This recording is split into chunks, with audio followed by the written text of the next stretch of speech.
sa mga nag-i-inquire diyan, mga nagtatanong diyan, paano ba mag-file ng SSS Maternity Benefits for employee? So, I'll be showing you how to file step by step. Kung gusto niyo sumabay, punta lang kayo sa sssmaternitybbenefitscalculator.com, and sa step number 1, ilagay niyo lang yung yung membership type niyo. So, let's say for example, employee. And then for maternity case, lagay niyo lang yung kung anong case kayo. So, I'll be doing normal delivery or CS delivery for now. And for expected due date, this is just sample lang ha. Ang ilagay nyo dito is yung kung ano yung EDD nyo, yung member type nyo, and your maternity case.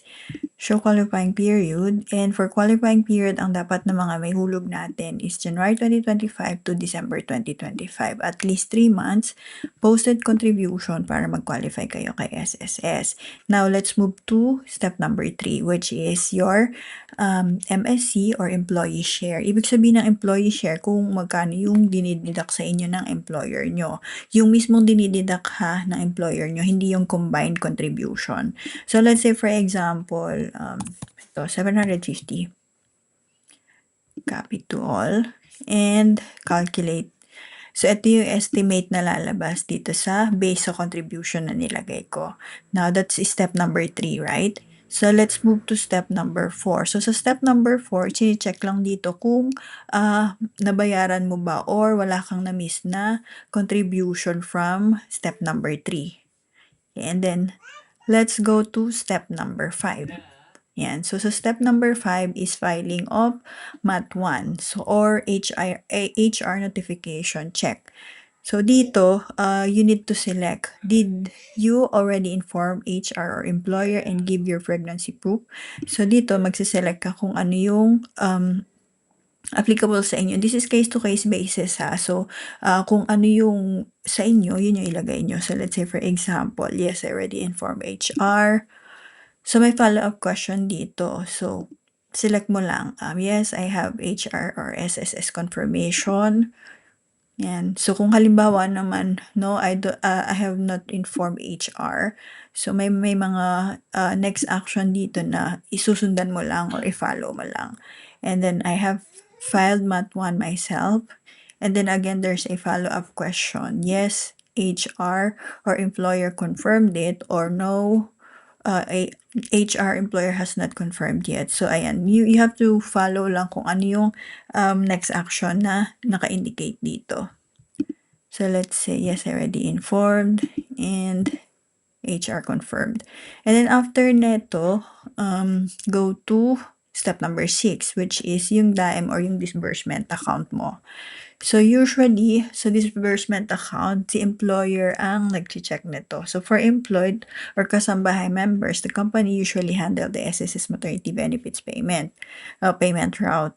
So, yung reimbursement nito usually sa employer na pupunta, and si employer ang magbibigay or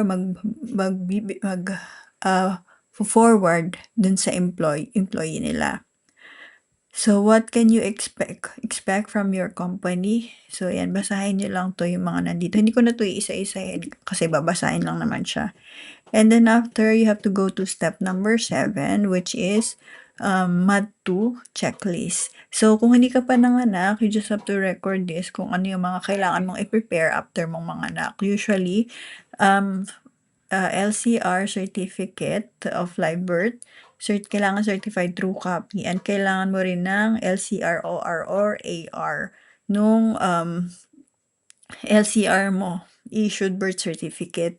And then another thing for PhilHealth requirements, if ever meron ka ring PhilHealth, this is also very helpful. You just have to prepare the kung ano yung mga requirements for PhilHealth na pwede mo ring magamit just in case na yung pinag-admitan sa inyo, let's say hospital or lying in or clinics are PhilHealth accredited. Meron ka ding pwedeng discount na makuha dito.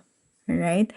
So, sa mga gusto magpa-check ng kanilang MATBEN or estimate ng kanilang SSS Maternity Benefits, comment lang your EDD and your month contribution, or for self-computation, punta lang kayo sa SSS Maternity Benefits Calculator. And by the way, I have a referral here. If you need extra fund, you can just click this apply for a Union Bank credit card, madadirect kayo kay Union Bank. There is no commitment dito. Whether you're approved or not, you can just fill up lang. And then this is very helpful just in case you need extra fund. Pwede mo siyang magamit. It's either after yung mga anak or in preparation.